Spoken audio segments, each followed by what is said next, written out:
પોરબંદર મહાનગરપાલિકા દ્વારા કડિયા પ્લોટ વિસ્તારમાંથી 12 રખડતા પશુઓને પકડવાની કાર્યવાહી કરાઈ હતી, જેમાં ઢોર માલિકો પોતાના ઢોરને ખુલ્લા રસ્તા પર રખડતા મૂકી દેતા જોવા મળશે તો દંડાત્મક કાર્યવાહી કરાશે તેવું પણ મનપા તંત્રએ જણાવ્યું છે।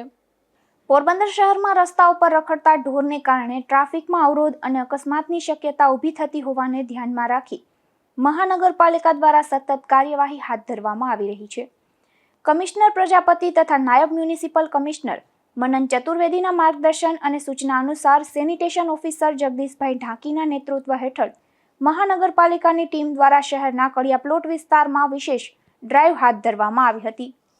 આ કામગીરી દરમિયાન રસ્તા ઉપર રખડતા કુલ 12 ઢોરને પકડીને મહાનગરપાલિકા સંચાલિત ગૌશાળા ખાતે સલામત રીતે રાખવામાં આવ્યા છે।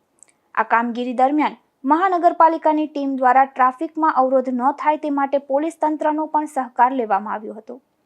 મહાનગરપાલિકા દ્વારા ઢોર માલિકોને ખાસ સૂચના આપવામાં આવે છે કે તેઓએ પોતાના ઢોરને ખુલ્લા રસ્તાઓ પર છોડી ન દેવા।